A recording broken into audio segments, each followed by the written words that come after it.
Wir hinterlassen nicht nur unsere physischen Körper, sondern auch unser Geschlecht, unsere Rasse, unsere Kultur, unsere Religion, unsere Überzeugungen. So viele, also all das ist ein Hier-Ding, kein Dort-Ding. Und da wurde mir klar, dass das Einzige, was hinübergeht, unsere reine Seele ist.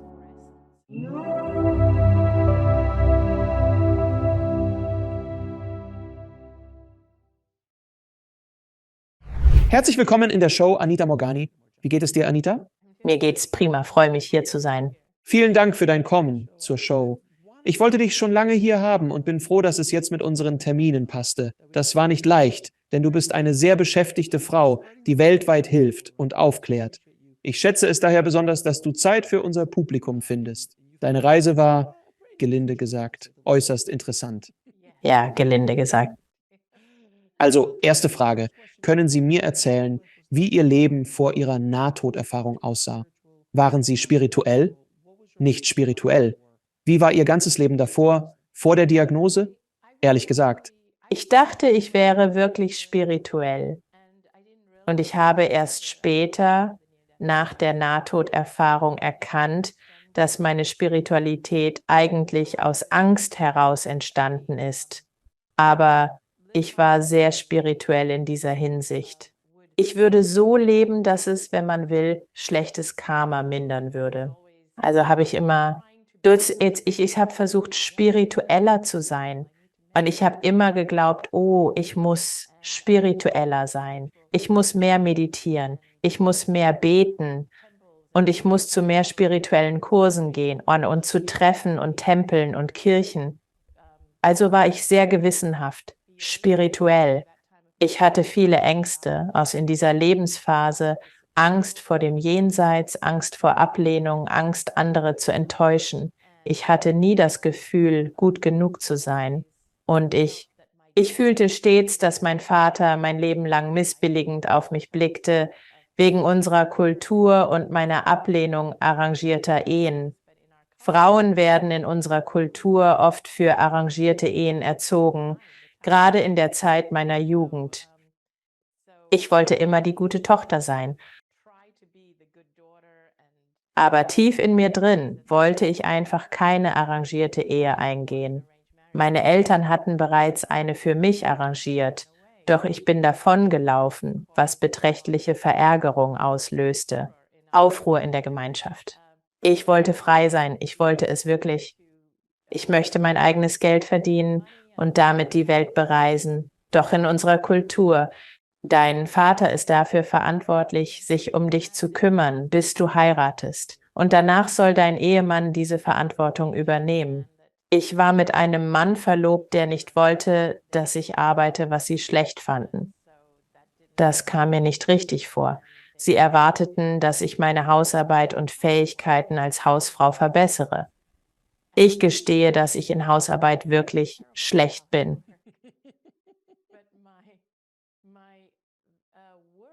Wurde gemessen, wie gut ich im Haushalt war. Es ist bei vielen Frauen aus meiner Kultur zu jener Zeit genauso, besonders das Aufwachsen in den 80ern. Also das war mein Leben vor der Nahtoderfahrung. Dann traf ich Danny, einen wunderbaren Mann, heiratete ihn und er begleitete mich auf dieser Reise. Es war das Beste, was mir damals passieren konnte. Erzähl mir, was geschah, als bei dir Krebs festgestellt wurde. Also ich war 2002 diagnostiziert und es begann mit einem Knoten. Buchstäblich auf meiner Schulter, genau zwischen Nacken und Schulter.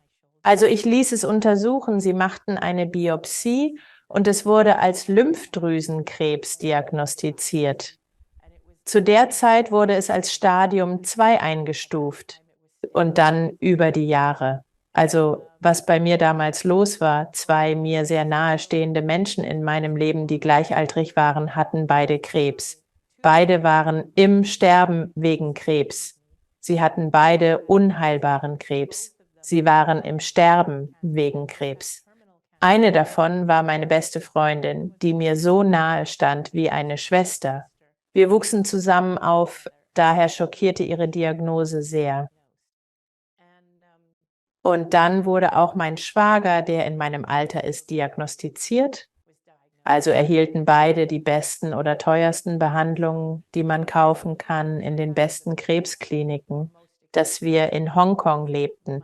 Einer von ihnen wurde im renommiertesten Krebskrankenhaus in New York behandelt, während der andere in der besten Krebsklinik in Hongkong in Behandlung war. Doch trotzdem verschlechterten sich beide weiter. Und aus meiner Perspektive schien es so, jedes Mal nach der Behandlung ging es ihnen schlechter. Als ich dieselbe Diagnose bekam, war die einzige Option, die man mir anbot, eben jene Chemotherapie und Bestrahlung. Ich dachte mir, nein, das will ich nicht. Ich setze lieber auf natürliche Behandlung, denn ich sehe, diese zwei mir sehr nahestehenden Personen, sie gehen zugrunde und sterben, obwohl sie die beste Behandlung erhalten, die man für Geld weltweit kaufen kann. Ich habe mich also für natürliche Therapien entschieden, aber interessanterweise ging es mir mal besser, dann wieder schlechter. Es ging auf und ab. Und das zog sich über 4 Jahre hinweg. Und ich kam an einen Punkt, an dem ich wirklich zu verfallen begann, weil es damit anfing, dass ein Arzt mir sagte, dass ich müsste. Entschuldigung. Der meinte, ich solle Untersuchungen machen, um die Wahrheit zu ergründen. Also, ja, das ist wirklich interessant. Ich wurde von einem ayurvedischen Arzt in Indien behandelt und fühlte mich tatsächlich viel besser. Und der Arzt sagte mir, ich würde mich deutlich erholen. Und ich fühlte mich so viel besser. Ich sah besser aus. Alle sagten, ich wäre besser. Und dann, ich bin wieder darauf reingefallen, als mir Leute sagten, du brauchst echte Untersuchungen von einem richtigen Arzt. Ich gab nach und ging zu einem westlichen Arzt, der die Scans machte und sagte, dass ich töricht sei, zu den östlichen Ärzten und allem zu gehen. Er machte die Scans und sagte dann, bei diesem Verlauf hätte ich nur 3 Monate zu leben. Nachdem ich das hörte, verschlechterte sich mein Gesundheitszustand dramatisch.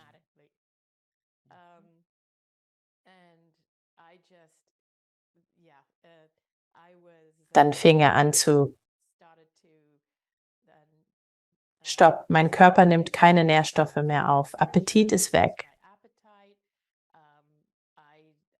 Meine Muskeln begannen zu schrumpfen. Ich konnte nicht mehr laufen. Meine Lungen waren mit Flüssigkeit gefüllt. Ich verfiel zusehends.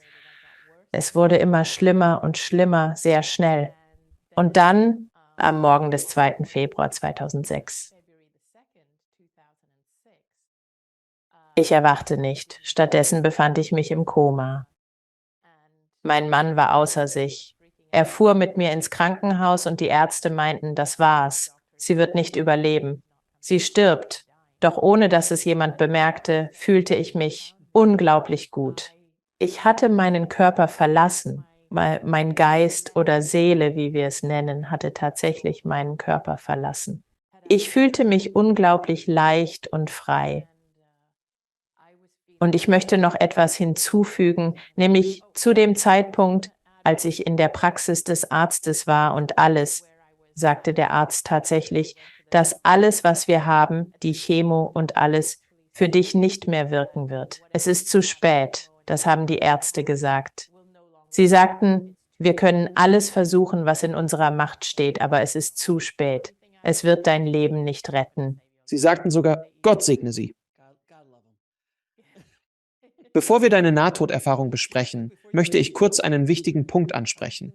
Wie sich deine Einstellung änderte als eine Autoritätsperson, der du vertraut hast, dir etwas mitteilte und wie dein Körper darauf reagierte, was du als wahr annahmst. Dies geschah, bevor du zum ayurvedischen Arzt gingst. Du fühltest dich großartig, alles lief perfekt. Er erzählte dir eine Geschichte, die du glaubtest. Du denkst, du wirst gesünder und ich denke, tatsächlich, ich werde gesünder. Doch wenn man dir sagt, du hast 3 Monate zu leben, denkst du, ich sterbe. Knall. Und dein ganzer Körper begann herunterzufahren. Aufgrund dieser paar Worte, ist das deiner Meinung nach passiert?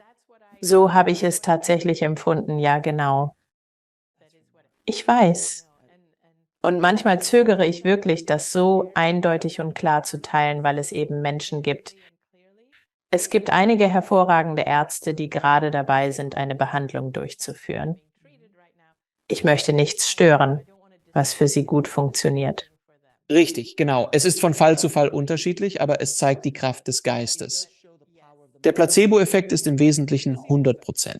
Und deshalb appelliere ich an Ärzte, bitte achtet auf eure Worte. Das ist der Punkt. Sie realisieren nicht, welche Macht sie haben. Und ich habe es immer wieder bei anderen Menschen gesehen, die mit mir sprechen, die mir erzählen, dass meine Geschichte ihnen geholfen hat. Sie sagen genau das Gleiche, was du und ich gerade gesagt haben, dass sie sich schlechter fühlten oder wirklich, wirklich Angst hatten wegen dem, was ihr Arzt ihnen gesagt hat, obwohl es ihnen bis zur Diagnose gut ging.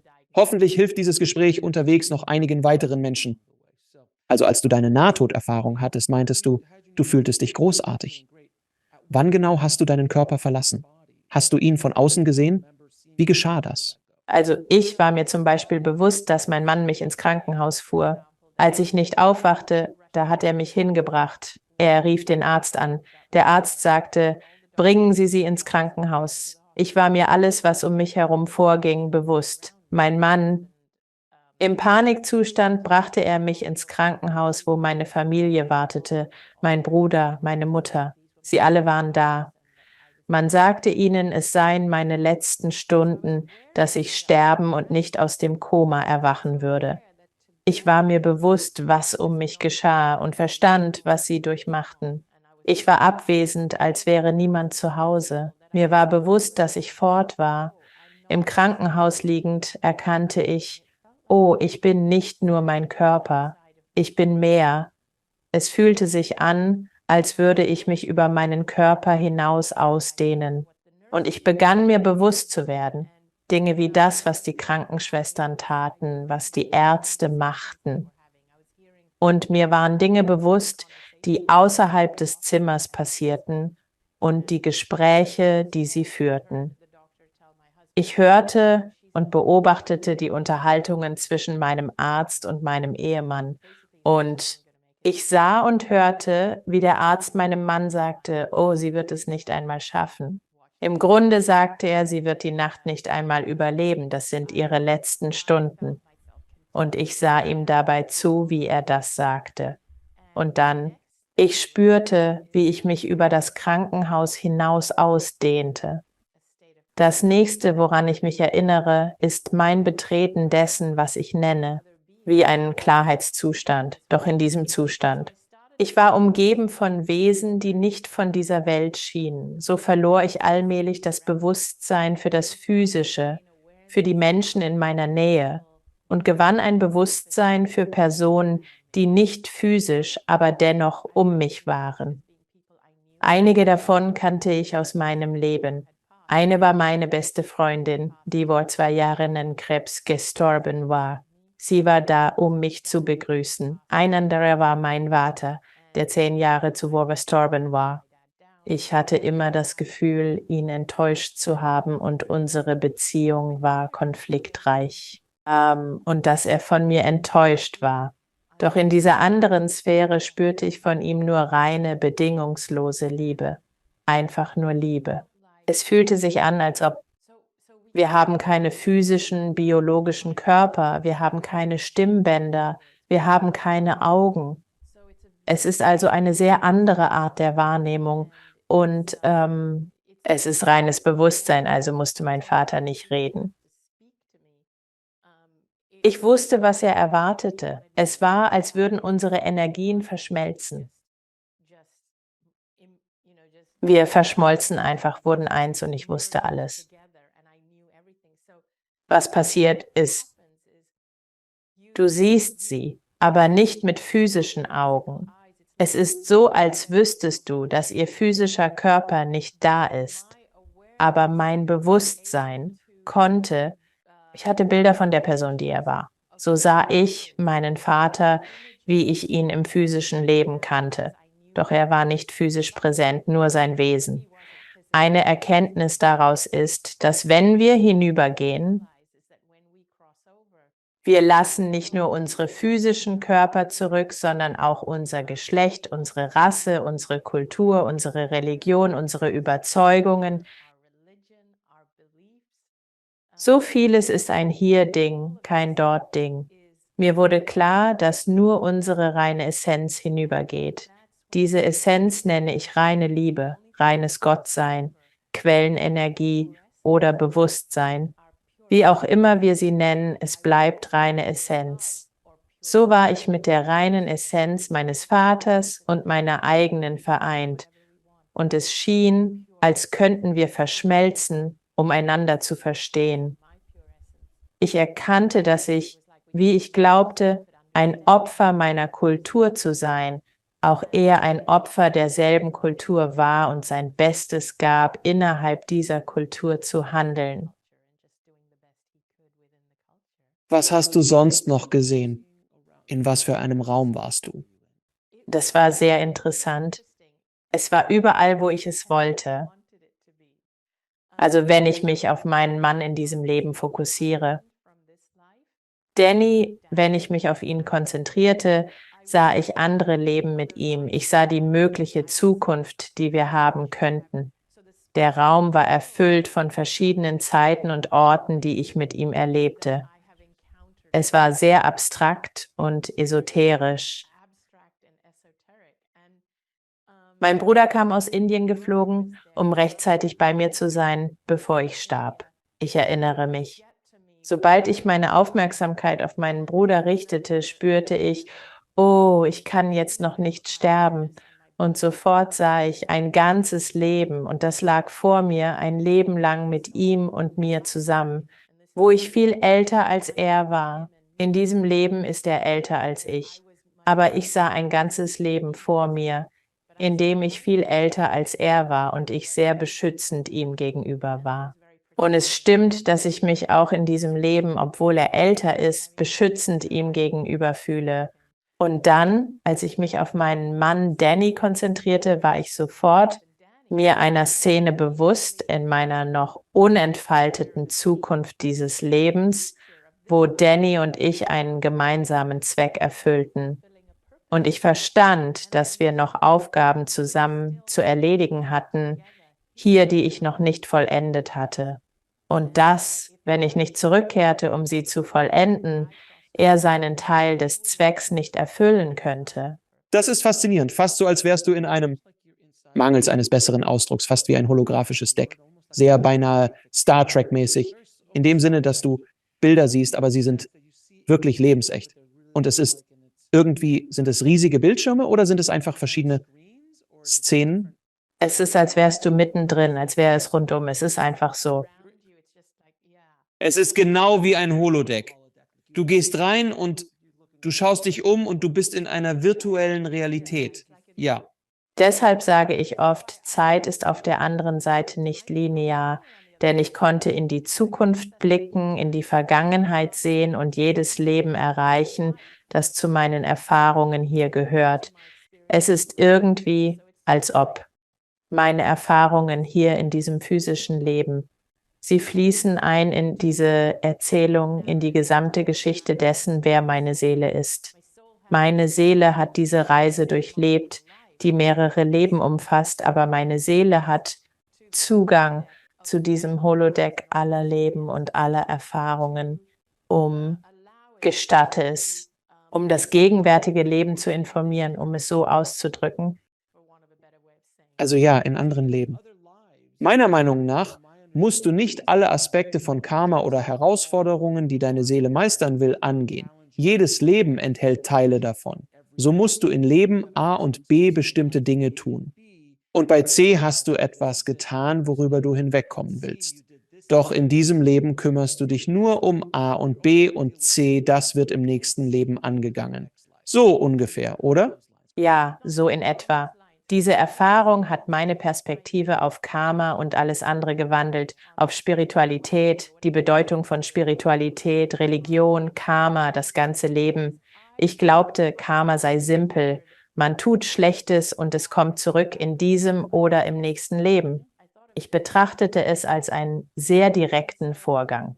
Und so war es, als ich an Krebs erkrankte und er nicht heilbar war. Mir haben Leute, sogar spirituelle Lehrer, gesagt, es sei mein Karma, du musst mehr Gutes tun. Und als ich hinüberging, erkannte ich, dass es nicht mein Karma war.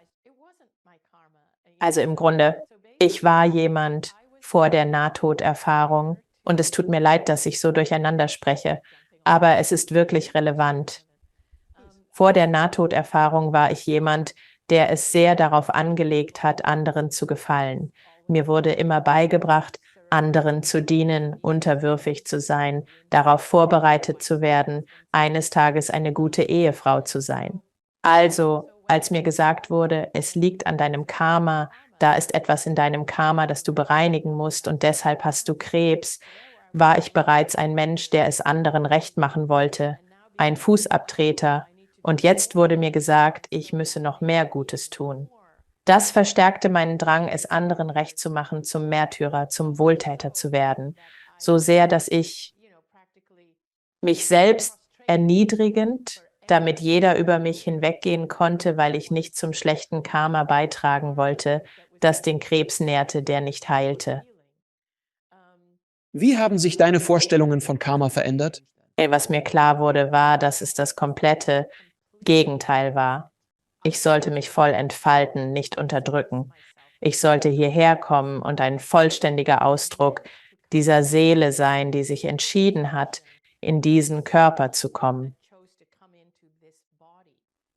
Die Annahme, wir müssten ständig daran arbeiten, gut zu sein, zeigt, dass wir tief in uns glauben, schlecht zu sein. Wir denken, wir müssen uns verbessern, doch das ist der Irrtum, der Glaube, nicht gut genug zu sein. Wir sollten begreifen, dass unsere Seele wunderbar ist, ein Teil Gottes, also im Wesentlichen.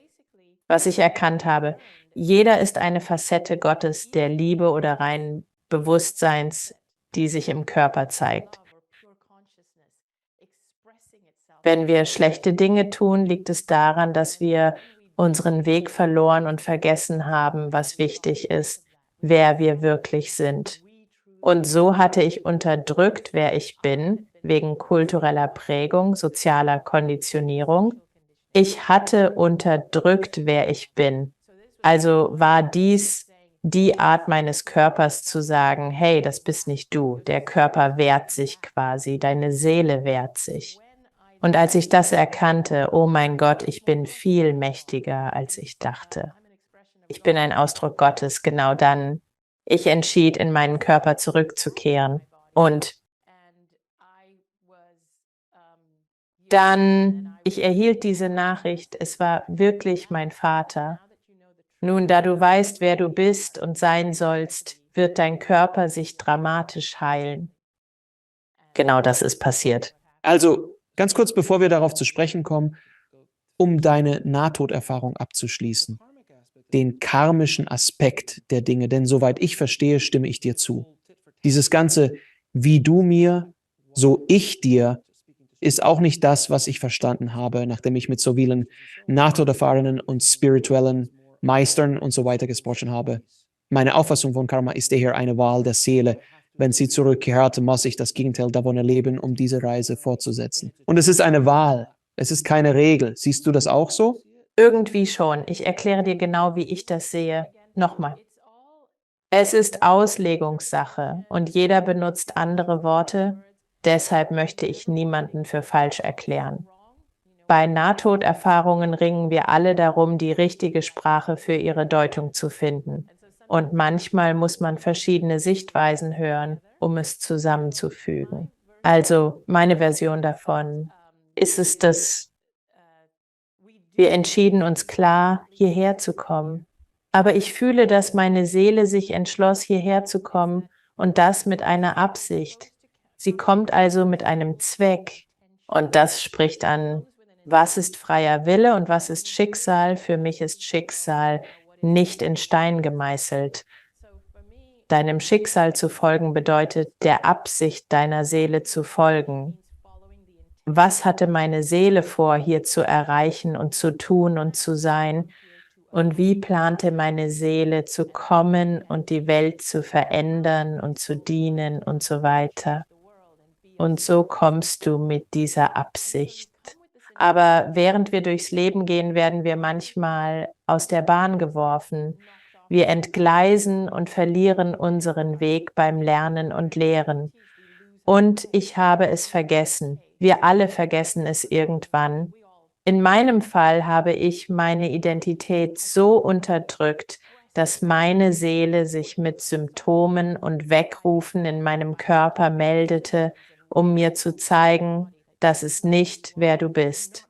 Du bist nicht hier, um ein Fußabtreter zu sein, nicht um Angst nachzugeben, nicht um jeden zufriedenzustellen. Du bist mächtiger als das. Doch ich unterdrückte es, kämpfte, weil ich meinen Vater nicht enttäuschen wollte. Ich darf die Kultur nicht enttäuschen. Ich handelte gegen die Absicht meiner Seele. Also die Absicht, das ist Schicksal und wir können wählen, ob wir dieser Bestimmung folgen oder nicht. Das ist unser freier Wille. Sie bedingen sich also gegenseitig. Jetzt zurück zum Karma. Ich sehe es nicht so simpel wie im nächsten Leben das Gegenteil tun. Ich denke, es ist eher so, dass man, als ich dort war, zumindest empfand ich es so, sein Leben überblickt. Bei mir kam die Lebensrückschau in Form eines Wandteppichs, wo ich mein ganzes Leben sehen konnte. Reise meiner Seele, durch jedes Leben, das sie geführt hat und wie dieses Leben beiträgt zur Reise, der gesamten Reise der Seele. Also, Sie können Lektionen sogar zwischen oder aus ihrem Leben ziehen, nachdem sie ein Erlebnis hatten. Etwas Schreckliches jemandem anzutun, muss nicht erwidert werden. Man kann daraus lernen, indem man denkt, oh mein Gott, das war furchtbar. Ich würde es anders machen, hätte ich noch eine Chance. Dann erhält man die Möglichkeit, es besser zu machen, statt dass es einem selbst geschieht. Karma ist also nicht so klar, wie ich einst dachte. Ich verstehe, was du sagst, und es ergibt tatsächlich Sinn. Und nochmal, die Sprache so in Worte zu fassen, ist wirklich schwierig. Die Sprache ist begrenzt, um das zu beschreiben. Du sprichst von deiner Lebensrückschau, die sehr interessant ist. Von allen Nahtoderfahrungen, die ich kenne, ist das neu für mich. Ich erinnere mich nicht an eine Lebensrückschau, die alle Leben umfasste, oder zumindest jene, die mit deinem jetzigen Leben verbunden waren, auf einmal. Es ist beeindruckend, dieses enorme Muster zu sehen, wie jedes Leben deinen Weg bereichert. Hast du ebenfalls empfunden, was die andere Person durchlebt hat, genauso wie es dir selbst auch widerfahren ist? Ja, absolut. Was kommt dann? Ich spürte die Gefühle der Menschen um meinen physischen Körper im Krankenhaus, als ich im Sterben lag.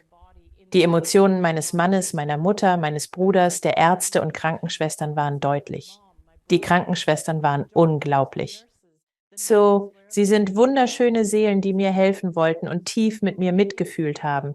Sie wussten, ich lag im Sterben und fühlten sich hilflos. Doch selbst die Ärzte segneten sie. Ihre Herzen sind wirklich am rechten Fleck. Sie wollen helfen. Sehen Sie einen Patienten im Sterben. Diese Empfindungen spürte ich deutlich. Und auch bei der Lebensrückschau. Ich spürte, dass das wirklich im gegenwärtigen Moment geschah. Doch als ich mein Leben als riesigen Gobelin sah, spürte ich, was ich anderen angetan hatte. Interessant war, dass ich auch Dinge fühlte, die ich als Fehler ansah. Es gab bestimmte Dinge, von denen ich dachte, oh, eigentlich war es richtig, sie zu tun, es war nicht falsch. Ich habe tatsächlich Gutes in der Welt bewirkt. Zum Beispiel bin ich einer arrangierten Ehe entflohen und ich dachte, das ist furchtbar, weil ich Schande über ihn und seine Familie und alles gebracht habe. Jetzt habe ich hierfür bezahlt, aber ich habe es nicht so gesehen. Man nimmt irgendwie an, oh, man wird dafür ihm jenseits oder im nächsten Leben bezahlen, weil es wirklich beschämend für meinen damaligen Verlobten und seine Familie war. Und ich habe meine Familie herabgesetzt und kein indischer Mann wollte mich heiraten, nachdem ich das getan hatte. Ich dachte, ich müsse im nächsten Leben für dieses Karma büßen. So lebt man mit Schuld, leidet darunter, die einen von innen verzehrt. Und was ich erkenne, wenn ich hinübergehe, ist das, oh, du hast wirklich genug gelitten. Im nächsten Leben musst du nicht dafür bezahlen. Sieh lieber das Gute, das entstanden ist. Denke an all die jungen indischen Frauen, die durch dein Handeln inspiriert wurden und Nein sagten, bevor sie in solche Situationen kamen, weil sie dachten, oh, ich möchte nicht in so eine Lage wie Anita kommen. Sie stehen auf und sagen, gut gemacht, dass du das getan hast. Es ist, als ob, wow, du verstehst auch die andere Perspektive und du erkennst, dass du schon genug gelitten hast für etwas, von dem du glaubst, dass du im Jenseits leiden wirst, weil du diese Bürde schon im Leben trägst. Das ist wirklich wunderschön und ein weiteres Beispiel dafür, gut und schlecht. Ist tatsächlich eine Perspektive sozialer und kultureller Konditionierung, bei der etwas Positives in Indien im Westen vielleicht negativ erscheint oder umgekehrt. Es geht wirklich darum. Aber letztlich, denke ich, nicht urteilen, sondern erkennen, was jenseits von gut und schlecht liegt. Du denkst, ob deine Taten gut oder schlecht waren. Ja, sie waren richtig. Sie haben vielleicht nicht alle um dich herum glücklich gemacht, aber es war das Richtige. Es brachte dir auch Vorteile, die dir halfen. Und du wirst nicht leiden, indem du dich für die nächsten 20 Jahre wegen dieser Entscheidung kasteist. Du bist also im Kern gefestigt. Das ist geschehen. Und das andere ist, dass kulturell sind viele von uns darauf konditioniert, das Jenseits zu fürchten und unser Leben aus Angst vor dem Danach zu gestalten. Ich habe jedoch erkannt, dass es nichts zu fürchten gibt. Das ist wirklich der Kernpunkt. Glaubte ich, bestraft zu werden? Nein, das Jenseits ist ausgesprochen wohlwollend. Sehr, sehr wohlwollend. Und ich hatte das Gefühl, als ob all meine Lieben und alle von mir geführten Personen, wen du auch rufen möchtest, gleich der Energiequelle selbst, hat mich verehrt. Es war wie ein herzliches Willkommen zurück. Du hattest eine anstrengende Reise und es fühlt sich an, als ob ich menschliche Sprache, Gefühle oder Menschlichkeit. Es ist, als fände man Worte dafür. Es fühlt sich an wie Heimkehr, doch fast so, als bekäme man eine Willkommensparty. Mir wurde klar, sie verehren uns. Es ist, als erhielte man Anerkennung dafür, diese Reise überstanden zu haben. Niemand überlebt sie.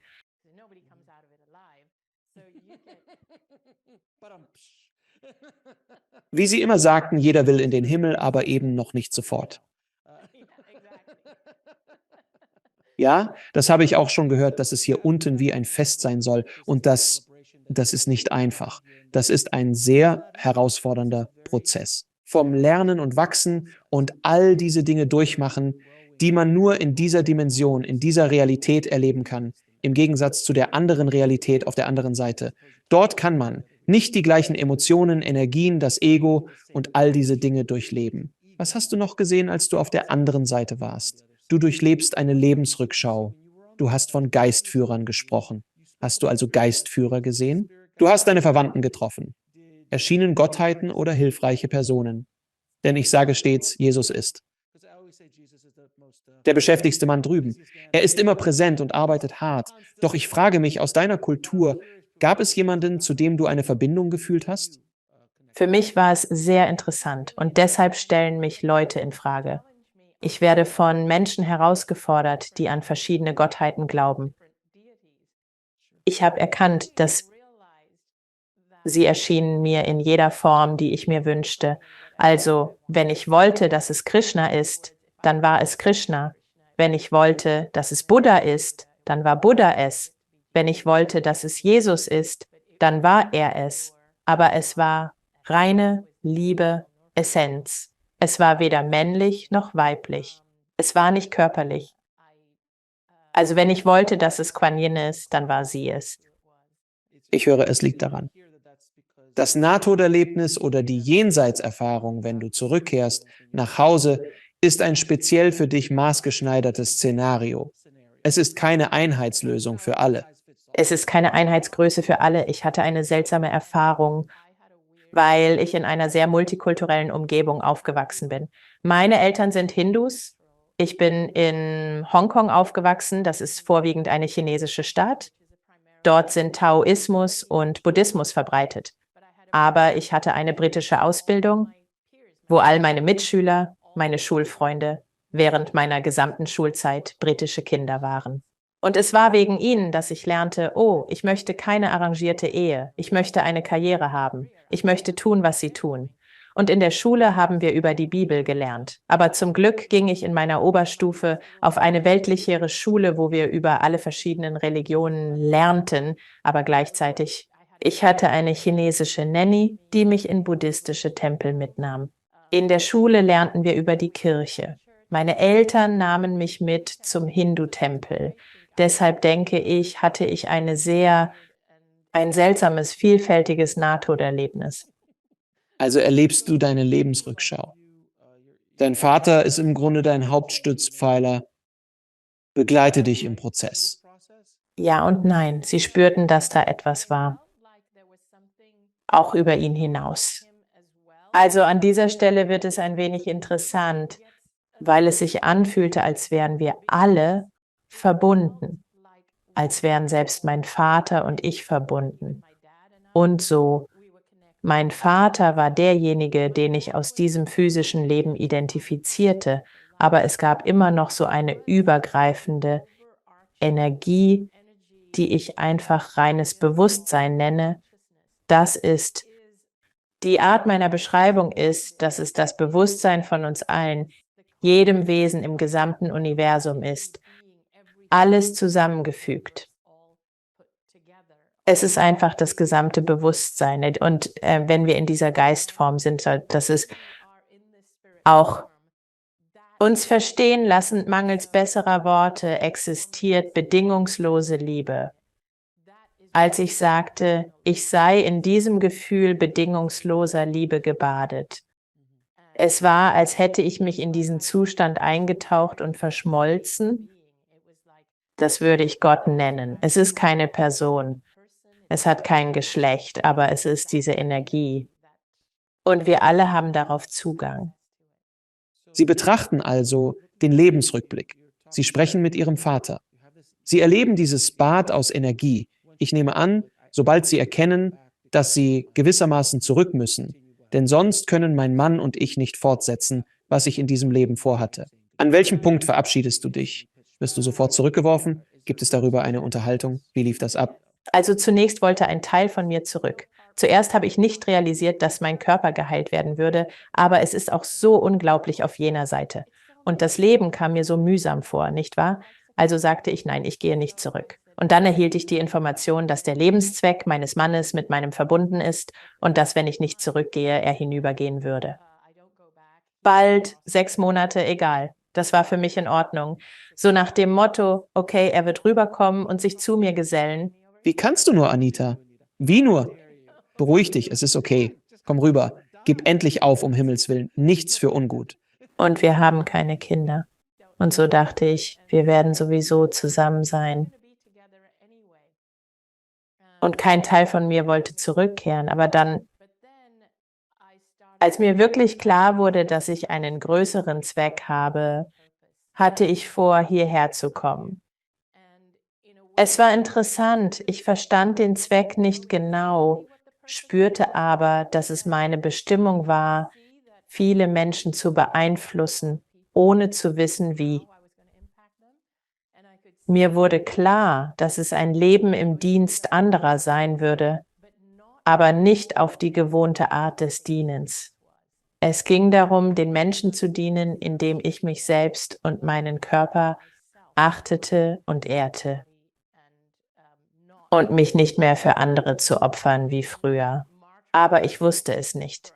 Ich hatte keine Ahnung, wie es sich entwickeln oder aussehen würde. Sie sagten im Grunde, ich sei gekommen, um die Welt zu verbessern.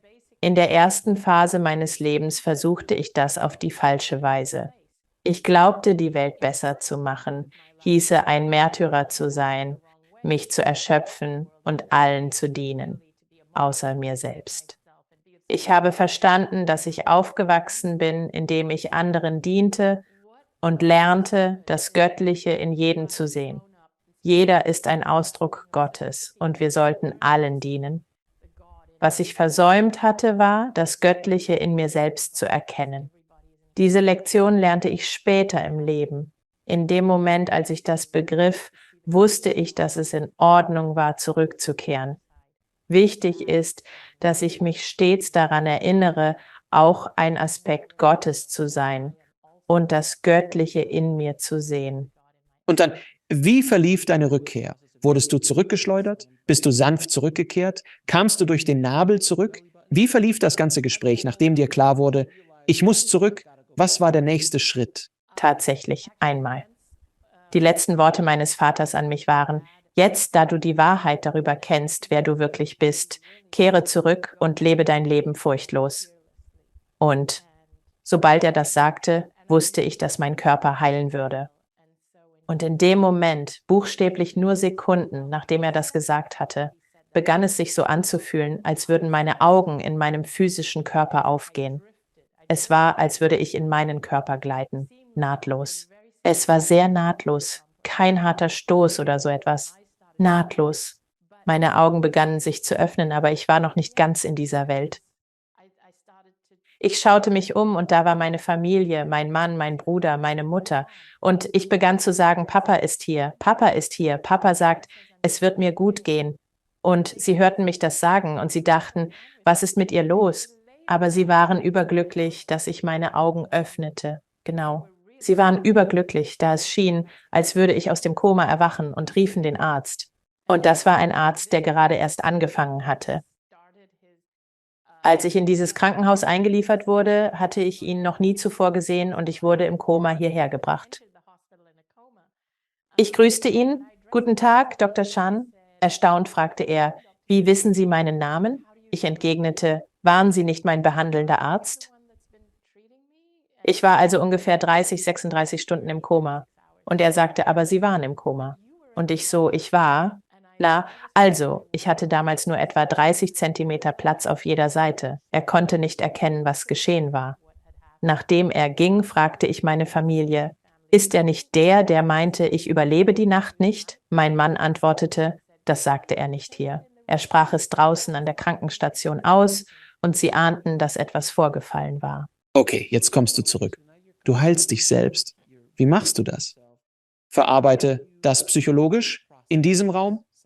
Denn im anderen Raum ist dein Prozessor viel schneller. Hier arbeiten wir mit älterer Ausrüstung. Nicht so ausgefeilt, wenn man so will, ohne Zweifel. Also, wie hast du das psychologisch verarbeitet? Und wie haben die Menschen um dich herum reagiert? Denn du bist verändert zurückgekommen. Wie sind die Menschen in deinem Umfeld damit umgegangen? Wie haben sie es auch verarbeitet? Es war schwierig. Die Leute waren weniger aufgeschlossen als erwartet. Mein Körper hat sich jedoch dramatisch erholt, wirklich dramatisch. Ich hatte Tumore so groß wie Golfbälle, wie überall an meinem Hals, unter meinem Arm und in meiner Brust, die schnell gewachsen waren. Und so, ich sah sie einfach sehr schnell schrumpfen, innerhalb von 3 Wochen. Sie fanden keine Krebsspuren mehr in mir. Ich sah zu, wie das passierte, und die Ärzte, sie waren sprachlos. Sie wussten nicht, was zu sagen oder in die Akte zu schreiben. Sie waren verblüfft. Doch gleichzeitig waren sie dem Geschehen gegenüber nicht aufgeschlossen. Sie fragten sich ständig, ob eine Fehldiagnose vorlag, was unmöglich schien, da ich 4 Jahre damit zu kämpfen hatte. Dazu kam noch das Körperliche. Golfbälle, das ist wirklich nicht unauffällig. Es war auffällig, dass sie Probleme hatten, es zu verarbeiten. Doch ich hatte eine klare Vorstellung davon, was mir widerfahren war, warum ich Krebs bekam und warum er nun heilte, dass ich es am liebsten von den Dächern gerufen hätte. Ich wollte, dass alle es wissen. Natürlich brauchte ich einige Wochen, um meine Kraft zurückzugewinnen. Ein paar Monate vergingen, bis ich die Stärke in meinen Beinen wiedererlangte. Und all das. Aber ich wollte es mit allen teilen, dass du bist ein Teil Gottes. In dir ist ein Gott. Ich möchte allen mitteilen, dass du mächtiger bist, als man dir weismachen wollte und wir erstaunliche Wesen sind. Ich wollte das einfach mit allen teilen. Wenn du krank bist, gibt es immer einen Grund dafür. Ich wollte mit Kranken sprechen, war mir aber nicht bewusst, dass sie vielleicht nicht aufgeschlossen wären. Man sah mich als den Verrückten an. Sie würden sagen, was dir widerfahren ist, ist erstaunlich. Eine spontane Remission, ein Wunder, eine bemerkenswerte Heilung. Doch es war ein Einzelfall. Man wollte mir weismachen, ich sei ein Glückspilz. Und manche Leute sagten sogar, mach den Leuten keine falschen Hoffnungen und bring sie nicht von ihrem Weg ab. Also begann ich, mich zurückzuziehen. Alles, was ich auf der anderen Seite gelernt hatte, begann ich zu verdrängen, weil ich dachte, okay, sie halten mich tatsächlich für gefährlich, weil ich es teile, oder für verrückt. Und da wurde mir klar, dass besonders die medizinische Gemeinschaft dem nicht aufgeschlossen gegenüberstand. Viele Menschen, die krank waren und festgefahren waren, auf die gewohnte Art, ihre Krankheiten zu behandeln, wollten mir nicht zuhören. So lernte ich rasch, äußerst vorsichtig zu sein, mit wem ich mein Wissen teile, äußerst vorsichtig. Also Anita, wann haben Sie sich dazu entschlossen, Ihre Nahtoderfahrung öffentlich zu teilen? Also, was passiert ist. Es begann damit, dass ich anfangs nicht wusste, was mit den Informationen anzufangen war. Ich dachte, ich kann das nicht für mich behalten. Ich werde nicht wiederholen, was ich zuvor tat, mich einfach unterdrücken. Ich kann es nicht für mich behalten. Also teilte ich es auf einer NTE-Website. Mein Bruder fand diese im Jahr 2006. Es war die Seite namens NDERF, Near-Death Experience Research Foundation.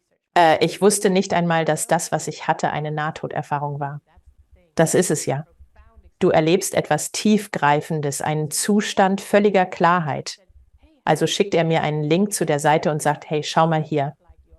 Es gibt Leute, die ähnliche Erfahrungen machen wie du, teilweise anders, aber doch ähnlich. Also besuche ich diese Seite und da sind etwa 3000 Nahtoderfahrungen verzeichnet.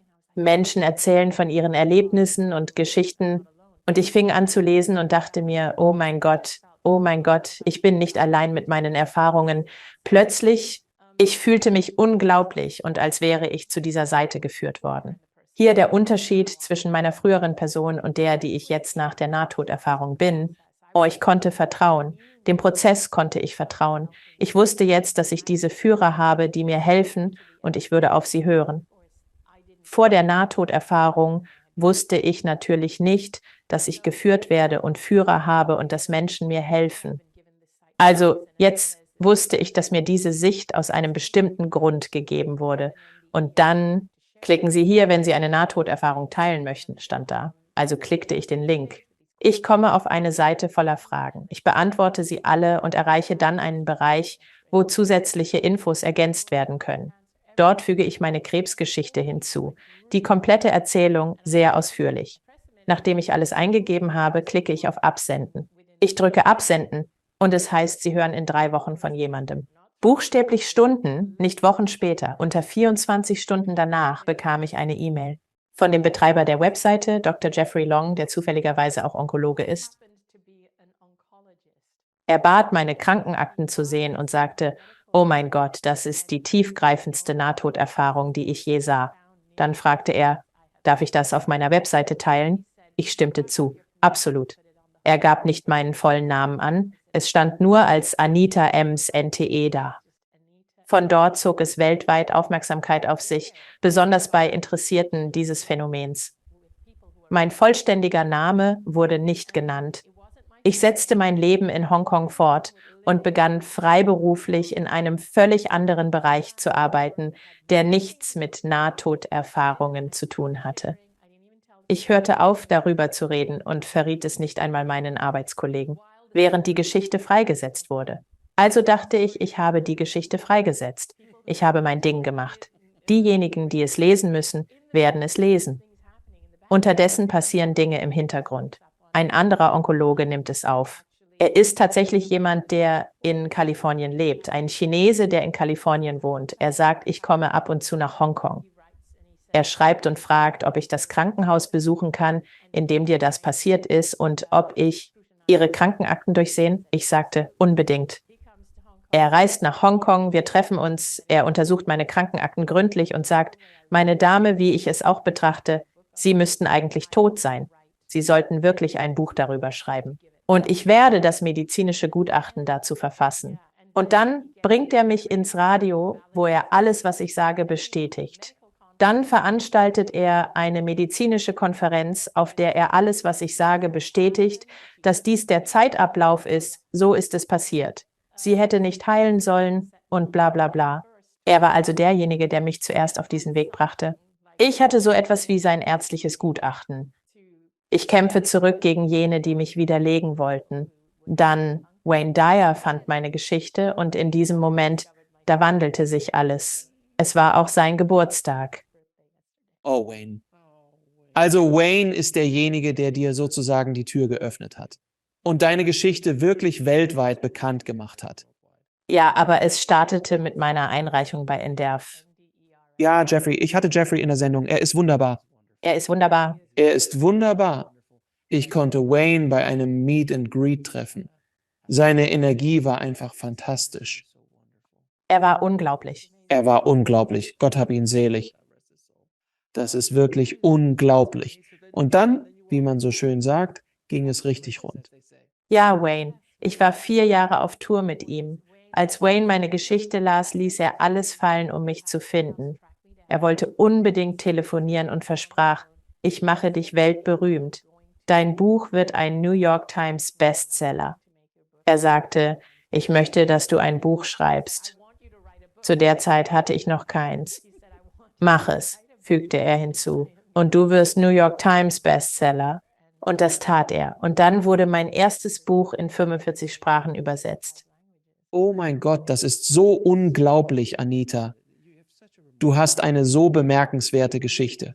Und ich hoffe wirklich, dass die Zuhörer nicht nur Trost darin finden, sondern auch Inspiration und Hoffnung und ein Verständnis für diese tiefgründigen Lektionen, die du mitgebracht hast, die wirklich verstanden werden müssen. Denn hier unten ist es schlammig und es gibt viel, es ist sehr schlammig, es ist sehr verführerisch, selbst die Besten von uns verlieren unseren Weg, denkend, vielleicht sollte ich das nicht tun, aber tief im Bauchgefühl sagt etwas, nein, mach es. Du fragst dich, was wird meine Mutter sagen, mein Vater, mein Partner? Oder denkst, soll ich den Job kündigen? Aber eigentlich sind das alles nur Gedanken. Du hinterfragst ständig, aber es scheint, dass, ich wiederhole quasi deines Vaters Worte, lebe furchtlos.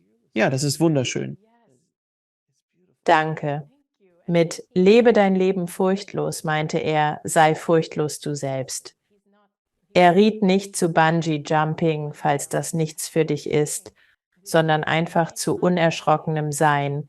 Sei unverfroren du selbst. Sich zu unterdrücken sendet die Botschaft, dass etwas mit einem nicht stimmt, dass man sich verbergen muss. Nun, Anita, ich werde dir ein paar Fragen stellen. Das mache ich mit all meinen Gästen. Was ist deine Definition eines erfüllten Lebens?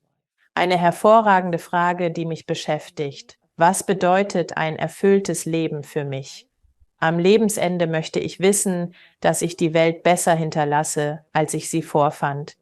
Ich möchte zurückblicken und sehen, dass ich nützlich war, Freude und Leidenschaft erlebte, Liebe fand und genug liebte.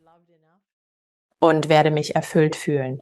Wenn du könntest, mit einer Zeitmaschine zurückzugehen und mit dem kleinen Mädchen zu sprechen, das du warst, welchen Rat gäbest du ihr? Wow. Ich würde ihr sagen, man muss sich nicht bemühen, spirituell zu sein. Man muss sich nicht anstrengen, gut zu sein. Du bist bereits spirituell. Du wurdest so geboren. Lass deinen Geist einfach strahlen. Ich möchte auch, dass sie weiß, dass sie ein Ausdruck Gottes ist. Wie definierst du Gott? Gott ist die unendliche Energie, die durch uns alle fließt, die unendliche Energie. Und manchmal nenne ich Gott das unendliche Netz. Denn wir sind alle ein Teil Gottes. Wir sind alle eine Facette Gottes. Manchmal benutze ich die Analogie eines Spiegelballs. Stell dir vor, ein Spiegelball hätte Milliarden und Abermilliarden kleiner Spiegelflächen, statt nur ein paar. Und stell dir vor, jede dieser kleinen Spiegelflächen wären wir. Wir sind alle verbunden, bilden gemeinsam diesen hellen, glänzenden Ball. Das ist Gott, denn wir sind eins. Wenn wir uns intuitiv einstimmen, können wir Informationen empfangen. Und wenn ich sage, wir sind verbunden, meint das: Jede glänzende Spiegelfliese ist nicht unser Körper, sondern deine Seele. Jede Fliese repräsentiert all deine Leben. Meine Fliese, all meine Leben. Stell dir vor, unsere Seelen sind miteinander verbunden. Wenn du dich telepathisch einstimmst, ist meine Seele mit deiner Seele verbunden und deine Seele mit der aller anderen. Und wenn du intuitiv bist, hast du Zugang zu allen Informationen. Wenn du dich einstimmst, wenn du meditierst und Eingebungen sowie Aha-Erlebnisse hast, erhältst du Informationen aus dem unendlichen Netz. Denn wir sind alle miteinander verbunden. Sie können von jeder Seele kommen. Eines der Dinge, die ich sage, wir sind Gottes Algorithmus. Wir handeln selbstständig und besitzen freien Willen? Bis zu einem Grad ja, doch es gibt eine Absicht. Manchmal gehen wir hierhin, manchmal dorthin. Ja, das stimmt. Wir sind Gottes Algorithmus. Was ist letztendlich der eigentliche Sinn des Lebens? Der wahre Sinn dahinter ist: Ich gebe Ihnen hiermit meine kurze Antwort. Essen Sie Schokolade. Das ist ein tiefsinniger Kommentar, meine Liebe. Er ist tiefgründig und bedeutsam. Und wer zuhört, sollte darüber nachsinnen. Nun, wo können die Menschen mehr darüber erfahren, was für erstaunliche Arbeit du in der Welt verrichtest? Danke. Meine Webseite ist anitamoriani.com und ich habe auch einen YouTube-Kanal. Ich würde mich freuen, wenn die Leute meine YouTube-Videos anschauen und mir auf YouTube folgen würden.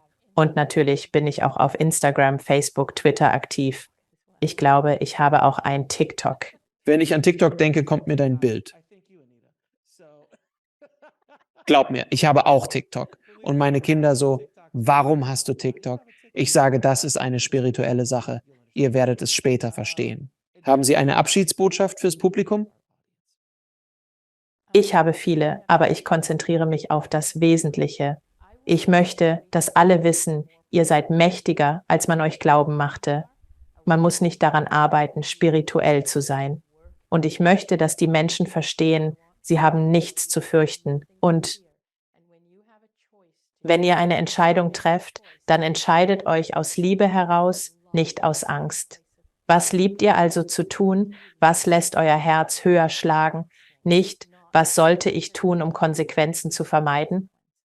Nita, herzlichen Dank für deine Rückkehr. Ich bin sehr dankbar für deine Bemühungen, unseren Planeten zu beleben.